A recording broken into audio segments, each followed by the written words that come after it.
और अब बात उस जमीन की जहां से उठने वाला बारूदी धुआं पूरी दुनिया का दम घोट रहा है।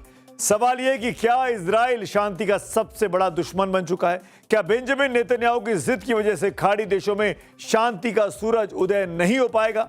पर्दे के पीछे एक बहुत बड़ा खेल चल रहा है। एक तरफ स्विट्जरलैंड की खूबसूरत वादियों में अमेरिका और ईरान सब कुछ भूलकर टेबल पर बैठ रहे हैं, बातचीत करना चाह रहे हैं, तो वहीं दूसरी तरफ यरूशलेम से नेतन्याहू ने हुंकार भर दी है।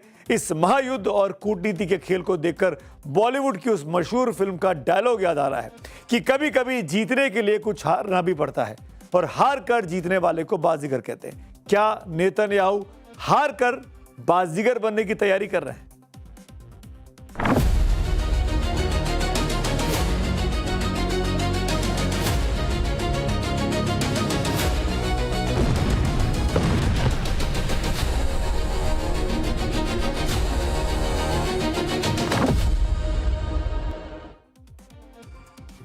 इस बीच एक बड़ी खबर आ रही है। स्विट्जरलैंड में चल रही बातचीत के बीच अमेरिका ने एक बहुत बड़ी कूटनीतिक जीत का दावा किया। अमेरिका का दावा है, अमेरिकी उपराष्ट्रपति जेडी वेंस ने ऐलान किया है कि ईरान अपने देश में अंतर्राष्ट्रीय परमाणु ऊर्जा एजेंसी यानी IAEA के इंस्पेक्टर्स की वापसी के लिए राजी हो गया। यानी IAEA के लोग जाकर के लोग जाकर ईरान में अब छानबीन कर सकते हैं कि उसके पास यूरेनियम है कि नहीं है। वेंस ने इसे अमेरिका के लिए एक ऐतिहासिक मील का पत्थर बताया। वेंस का दावा है कि ईरान के परमाणु हथियार कार्यक्रम को हमेशा के लिए जड़ से खत्म करने की दिशा में यह पहला और सबसे ठोस कदम है। दुनिया सोचती है कि इजराइल वही करता है जो सुपर पावर अमेरिका चाहता है। दुनिया को लगता है कि डोनाल्ड ट्रंप जो रिमोट दबाते हैं, नेतन्याहू यरूशलेम में वही बटन दबाते हैं। लेकिन इजराइल के प्रधानमंत्री बेंजामिन नेतन्याहू ने इस भ्रम को अब पैरों तले कुचलने का फैसला कर लिया है। यरूशलेम के एक समिट में बेंजामिन नेतन्याहू ने सरेआम वो कह दिया जिसने वॉशिंगटन से लेकर तेहरान तक हड़कंप मचाया हुआ है। तो सुना आपने, नेतन्याहू ने साफ कर दिया कि वो किसी के बंधुआ मजदूर नहीं है। ट्रंप अपनी जगह है, इजराइल अपनी जगह। लेकिन बात सिर्फ इतनी नहीं है। नेतन्याहू ने सिर्फ बयान नहीं दिया बल्कि लेबनान से लेकर सीरिया तक नया चक्रव्यूह रच दिया है। इजराइल ने साफ कर दिया है कि वो अपनी जमीन की रक्षा के लिए किसी भी हद तक जाएगा। नेतन्याहू के तेवर बहुत ही सख्त है। वो अकेले नहीं, उनकी सरकार के मंत्री भी किस कदर इन दिनों आक्रामक हो गए, इसका अंदाजा आप इजराइल के national security minister Ben Gvir, जो कि आप रक्षा मंत्री कह सकते हैं, उनके इस बयान से लगा सकते हैं। ये वो बयान है जो ये सोचने पर मजबूर करता है कि क्या वाकई इजराइल को शांति से कोई भी लेना देना है। और इस वक्त बड़ी खबर कतर से आ रही है। जी हाँ, ब्रेकिंग न्यूज। यहाँ के रास लाफान इंडस्ट्रियल एरिया की बरजान गैस फैसिलिटी में बीती रात हुए एक भीषण धमाके में 54 लोग बुरी तरह घायल हो गए, जबकि 18 लोग अब भी लापता हैं। ये धमाका उस वक्त हुआ जब यहाँ के स्टाफ युद्ध की वजह से बंद पड़ी गैस सप्लाई को दोबारा शुरू करने की कोशिश कर रहे थे। अमेरिका और ईरान के बीच शांति वार्ता के बाद कतर ने अपना गैस एक्सपोर्ट फिर से शुरू करने का फैसला लिया था, तभी यह भयानक विस्फोट हुआ। कतर मध्यस्थता भी कर रहा है अमेरिका और ईरान के बीच। ब्लास्ट क्यों और कैसे हुआ, इसकी जांच अब चल रही है। तनाव के बीच भी समंदर का सच क्या है, यह भी आपको जानना जरूरी है। एक डेटा के मुताबिक ईरान की धमकियों के बावजूद कतर के 4 LNG टैंकर होर्मुज के रास्ते खाड़ी में दाखिल हुए हैं। अमेरिकी सेटकॉम का दावा है कि अकेले शनिवार को 55 जहाज यहां से गुजरे, जिनमें 1.7 करोड़ बैरल से अधिक तेल था। यानी जंग अपनी जगह और बिजनेस अपनी जगह। इस पूरी नूरा कुश्ती के बीच एक ऐसी खबर आई है जो चौंकाती है। दावा है कि पाकिस्तान और कतर की मध्यस्थता रंग लेकर आ रही है।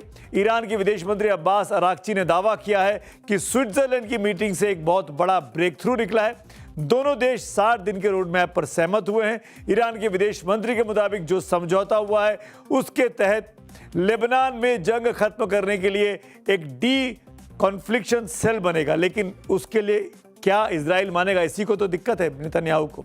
ईरान के तेल और पेट्रोकेमिकल एक्सपोर्ट्स की पाबंदियां हटेंगी। विदेशों में फंसी ईरान की 57,000 करोड़ की संपत्ति का हिस्सा जारी होगा और ईरान के लिए एक बड़ा पुनर्निर्माण पैकेज भी शुरू किया जाएगा। यानी ईरान को दोबारा अंतर्राष्ट्रीय मानचित्र में प्रतिष्ठा दिलाई जाएगी। स्विट्जरलैंड में कतर और पाकिस्तान की मध्यस्थता से कागजों पर शांति का रोड मैप तो बन गया। ईरान को लगता है कि वो प्रतिबंध हटवाकर इस खेल का बाजीगर बन जाएगा। अमेरिका को लगता है कि वो ईरान को परमाणु हथियार से दूर रखकर बाजी मार लेगा। लेकिन असली पेच यरूशलेम में फंसा हुआ है। बीबी यानी बेंजामिन नेतन्याहू साफ कह चुके हैं कि जब तक वो चाहेंगे उनकी सेना लेबनान में रहेगी। वो ईरान को घुटनों पर देखना चाहते हैं। ऐसे में सवाल बिल्कुल साफ है, अगर अमेरिका और ईरान इस समझौते को मान भी लें तो क्या नेतन्याहू इस शांति समझौते को लंबा टिकने देंगे या फिर अपनी जिद के लिए वो इस पूरे शांति पैकेज को बारूद के ढेर से उड़ा देंगे। खाड़ी में शांति की राह में असली रोड़ा कौन है, यह फैसला अब दुनिया को करना है और देखना है बीबी के अगले कदम को। इस वक्त की एक और बड़ी खबर ईरान की राजधानी तेहरान से आ रही है। ईरान के सर्वोच्च नेता रहे अयतुल्ला अली खामेनेई का अंतिम संस्कार अब 4 जुलाई से शुरू होगा। युद्ध के भारी तनाव के कारण इस कार्यक्रम को कई बार टालना पड़ा था, लेकिन अब तैयारियां पूरी कर ली गई हैं। 8 जुलाई को इराक के पवित्र शहर नजफ और करबला में भी अयतुल्ला खामेनेई को खास श्रद्धांजलि दी जाएगी। शिया समुदाय में खामेनेई के गहरे धार्मिक और सियासी रसूख को देखते हुए इन कार्यक्रमों में जन सैलाब बढ़ने की उम्मीद है। खामेनेई की 28 फरवरी को उस वक्त हत्या कर दी गई थी जब तेहरान में उनके घर पर अमेरिका और इजराइल ने जॉइंट एयर स्ट्राइक किया था। हमले का वो युद्ध का पहला दिन था। बड़ी खबर इस वक्त ब्रिटेन से भी आज आई है। ब्रिटिश प्रधानमंत्री कीर स्टारमर ने प्रधानमंत्री और सत्तारूढ़ लेबर पार्टी के लीडर के पद से इस्तीफा दे दिया है। लगातार उनकी लोकप्रियता घटी है। स्टारमर का इस्तीफा ऐसे समय में आया है जब लेबर पार्टी के भीतर उनकी लीडरशिप को लेकर लंबे समय से असंतोष बढ़ रहा था। लेबर पार्टी के 400 सांसदों में से 100 से ज्यादा एमपीज ने अपनी सरकार के खिलाफ मोर्चा खोल दिया था। इस्तीफे का ऐलान करते हुए स्टारमर ने कहा कि लेबर पार्टी मिड जुलाई तक अपना नया नेता चुन लेगी। नए पीएम के दावेदारों की बात करें तो स्टारमर के खिलाफ रहे एंडी बर्नहम ने लेबर पार्टी के नेता और प्रधानमंत्री पद के लिए अपनी दावेदारी पेश की है। इनके अलावा एंजेला रेनर, येवेट कूपर और वेस स्ट्रिंग के नाम भी संभावित दावेदारों में गिने जा रहे हैं। स्टारमर पिछले 10 साल में कार्यकाल पूरा होने से पहले पद छोड़ने वाले 5वें प्रधानमंत्री होंगे। 2019 के बाद से ब्रिटेन में किसी भी व्यक्ति ने अपना कार्यकाल पूरा नहीं किया है। कार्यक्रम के आखिर में आ गया हूं, बात करूंगा पब्लिक व्यूज की, जो हमारा सबसे इंपॉर्टेंट सेगमेंट है। राम मंदिर पर शांतनु गोस्वामी लिखते हैं, कैसा राम राज्य है ये, जहां राम के नाम पर दिया गया दान ही सुरक्षित नहीं है। जिस मंदिर में 1 रुपए का सिक्का नहीं जा सकता, वहां से सोने चांदी बाहर निकाल लिए गए। पब्लिक व्यू नेतन्याहू के बारे में माधुरी जी का है। नेतन्याहू के लिए ये चेकमेट है, जहां देश का भविष्य और अपनी कुर्सी के बीच फंस गए हैं और अपनी कुर्सी बचाने के लिए पूरे देश को दांव पर लगाए हुए हैं। इन्हीं पब्लिक सेंटिमेंट्स के साथ आज वक्त हो गया है चक्रव्यूह से आपसे विदा लेने का। तब कल तक के लिए शुभ रात्रि। परमाणु हथियार से दूर रखकर बाजी मार लेगा, लेकिन असली पेच यरूशलेम में फंसा हुआ है। बीबी यानी बेंजामिन नेतन्याहू साफ कह चुके हैं कि जब तक वो चाहेंगे उनकी सेना लेबनान में रहेगी। वो ईरान को घुटनों पर देखना चाहते हैं। ऐसे में सवाल बिल्कुल साफ है, अगर अमेरिका और ईरान इस समझौते को मान भी लें तो क्या नेतन्याहू इस शांति समझौते को लंबा टिकने देंगे या फिर अपनी जिद के लिए वो इस पूरे शांति पैकेज को बारूद के ढेर से उड़ा देंगे। खाड़ी में शांति की राह में असली रोड़ा कौन है, यह फैसला अब दुनिया को करना है और देखना है बीबी के अगले कदम को। इस वक्त की एक और बड़ी खबर ईरान की राजधानी तेहरान से आ रही है। ईरान के सर्वोच्च नेता रहे अयतुल्ला अली खामेनेई का अंतिम संस्कार अब 4 जुलाई से शुरू होगा। युद्ध के भारी तनाव के कारण इस कार्यक्रम को कई बार टालना पड़ा था, लेकिन अब तैयारियां पूरी कर ली गई हैं। 8 जुलाई को इराक के पवित्र शहर नजफ और करबला में भी अयतुल्ला खामेनेई को खास श्रद्धांजलि दी जाएगी। शिया समुदाय में खामेनेई के गहरे धार्मिक और सियासी रसूख को देखते हुए इन कार्यक्रमों में जन सैलाब बढ़ने की उम्मीद है। खामेनेई की 28 फरवरी को उस वक्त हत्या कर दी गई थी जब तेहरान में उनके घर पर अमेरिका और इजराइल ने जॉइंट एयर स्ट्राइक किया था। हमले का वो युद्ध का पहला दिन था। बड़ी खबर इस वक्त ब्रिटेन से भी आज आई है।